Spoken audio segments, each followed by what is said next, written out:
welcome to Tim Conley Drums.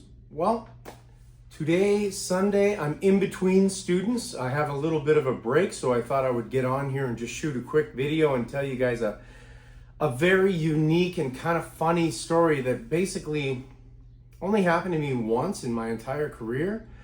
And it's a very unusual thing to take place, but you know, life is a funny thing. Things happen to you. You can't predict what's gonna happen. Sometimes it's good, sometimes it's bad. It's life, right? So I would say this story happened to me probably about 25 years ago, probably 25 years ago, I would say. It was quite a long time ago. And basically what happened was the band that I was doing bookings with, we booked a venue in Hamilton. I can't remember the name of the venue because it doesn't exist anymore, unfortunately. This is the other thing is venues come and go. Plus I played so many gigs that they tend to melt together and you forget about them. Now I never forgot about this particular gig because it was so unique. So booked the gig, everything's fine, even confirmed the gig and everything's fine. Show up to the gig, everybody shows up, band shows up, and we get there and there's already a band there setting up. The infamous double booking that every musician dreads. The double booking, which was actually a triple booking. Another band showed up after us. Now the funny thing was, one was a rock band, one was like a pure pop band, and we were doing top 40 rock and pop. So it was sort of a variety of stuff, funk, rock, pop, dance. We were doing a variety of stuff. One was rock, one was pure pop. So anyways, you got three bands. You got one setting up, and you've got two other bands standing around going, what the heck's going on? So of course, naturally, I go and talk to the owner of the establishment or the manager at the time, and he's all confused. It turns out that there's three different managers booked each one of these different bands. So it wasn't one manager making a mistake in booking three bands, or even two managers making a mistake in booking three bands. It was three managers not communicating, and each one of them booked a triple booking. Sorry, I should say, each one of them booked a band that they thought was going to play for the night. Now, I've been in situations where there's been double bookings many times. That does happen. Sometimes it goes good, sometimes it goes bad, because they kind of got to pick who are they going to go with. They will never have two bands play and pay both of them. So it's like they either pick you or they pick the other band. That's usually what happens. Now on a triple booking, it's a very unusual situation. So we're talking to the manager, the one that booked the band that was actually there already setting up.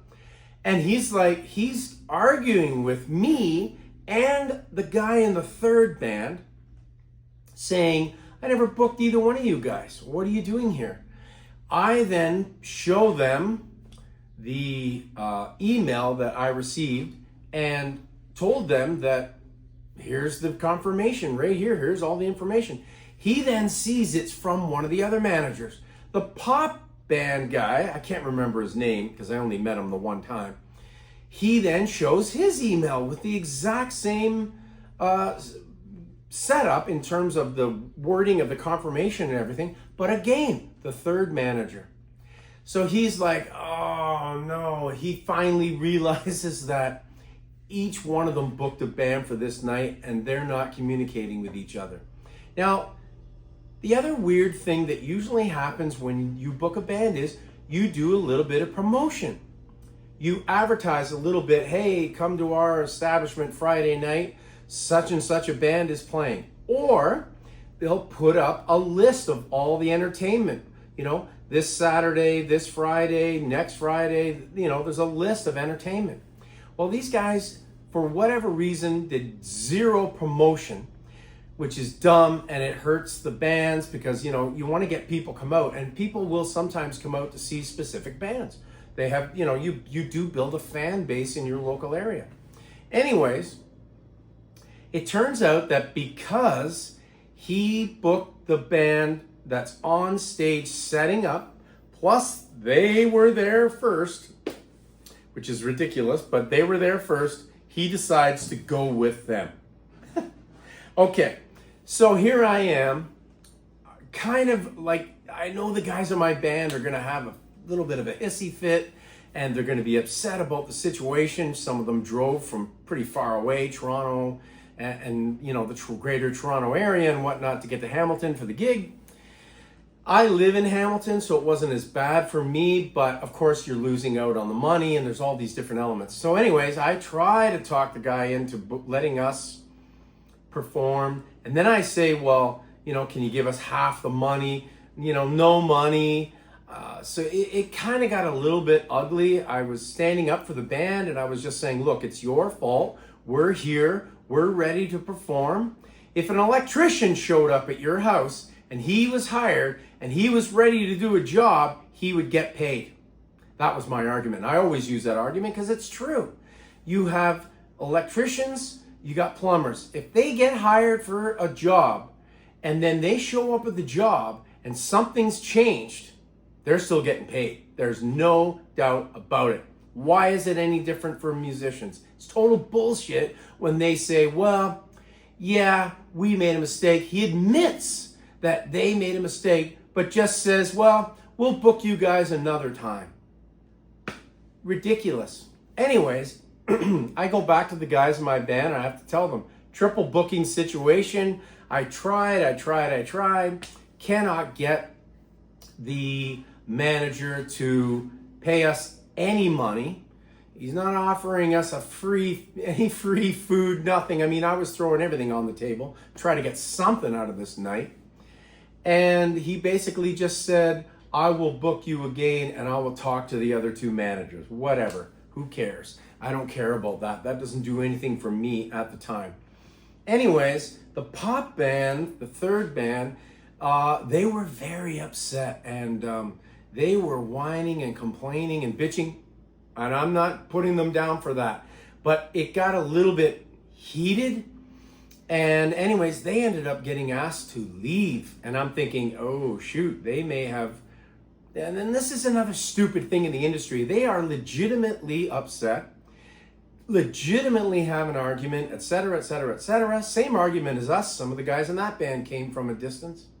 It's all legit. But the manager, because he doesn't want to deal with this, and he's trying to correct mistakes that him, second manager, third manager, they all made the same mistake, but he won't own up to his mistake in terms of doing something for the bands that night. He basically just says, you guys are going to have to leave to the pop band.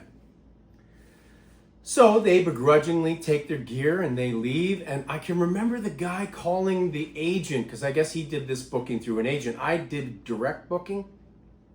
And saying to the agent, we're here, we're ready to play. There's two other bands, triple booking, complains to the agent.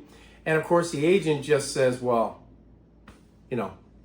what can I do? I'll give them a call. So I don't know what happened. They just left. So I don't know what happened after that. Whether their agent called or not, I don't know. This is a direct booking for me. So I was dealing with them directly. There was no agent, which I was actually glad about. I prefer to deal with them if I can avoid an agent and avoid that 10% fee that they always charge you. I'll take it. Anyways, to continue with this story, because it takes kind of a funny twist. Everybody leaves in that other band, and my bandmates leave too. And I'm there alone. I decide to stay. I'm like, I might as well listen to this band, whatever. Time kind of marches on. Their drummer doesn't show up. So, you guys know where I'm going with this. They approach me and say, hey, we don't know why, but our drummer has not contacted us. He's not here. We're on in, 25, 30 minutes. I know you're not happy about the triple booking situation, but can you save our show for us? And at first, my immediate first reaction was kind of to laugh at them and just say, are you kidding me? I can't call my band, because my first thought was I'm going to call my band and get them to come back. But then I thought, some time had passed. One of them's going to be at home for sure because she didn't live too far away. The other two are en route back to the Toronto area. There's no way in hell they're going to want to turn around. So I ended up humming and hawing for a little bit. I said, look, let me just think about it. I didn't give him an immediate answer because I was thinking about that band's not going to be able to play. I'll contact my band. Anyways, I hummed and hawed. I ended up not contacting my band. So then I thought, the evil side, screw them. I'm not going to play for them. Why should I save them? And I'm just going to let them have to explain it to the manager that booked them that they're not playing. That was my first idea, kind of evil. But I was pissed off. You got to remember, I was still pissed off about this. Then I realized, second thoughts, it's not their fault. They're here doing the same thing we're doing. It's not their fault. They're a working band. It's the manager of the venues, the three of them that screwed up, not them. And then I'm thinking, plus, nothing against the guys in my band, but at least I can salvage my income for the night. And so I go to the guy and I go, look, give me your set list. Let me see what I know. Turns out I knew most of the songs. I just said to him, do you guys play the arrangements as the recordings? And then he just told me there's a couple of arrangements that needed to be altered, whatever. So I ended up doing the show. And the manager was kind of like, this is weird. He was confused because he remembers me because I was the band leader from the second band that was talking to him. And he's like, what is that guy doing up on stage? Like, he was confused. So after the first set, he approaches the leader of the rock band and says, like, what's going on? I'm confused. Why is this guy drumming for you guys? What's going on? So then the guy had to explain, our drummer didn't show up and this guy happened to stick around, so we didn't have a drummer. So to get the show to continue, we ended up asking him if he would play and he would sub in. Now, it takes another twist, this crazy story. The manager is like, okay, he didn't really care because, he just wanted the crowd not to turn on him or the venue and get pissed off and we're never coming back here again, all that stuff. So he didn't really care. He was confused, but after he got his explanation, he was fine. He just carried on, no worries. Okay, so I ended up playing this entire show. Drummer never showed up in that band. And to this day, I have no idea whatever happened to him. I don't know. But at the end of the show, they're trying to offer me a job. They're so pissed off at this guy. And they were saying, man, you did a great job, unrehearsed. You were here. You played all the songs beautifully. And this guy's a dick. And they start dragging their drummer through the mud. And I'm just like, oh my God, I hate this drama. I'm right in the middle of this super drama, this situation that's happening. And then they're offering me his gig. And I'm like, look, guys, it was fun. I enjoyed it. This isn't your fault. But I just explained my situation. I'm already in a band. Plus, I lead the band. I can't abandon them. But I'll give you my number. If this happens again and I'm not working and I'm available, I can sub. Because I sub for tons of different bands. When you're a working musician, even if your band regularly gigs, you always want to open doors to be able to sub, to keep yourself working.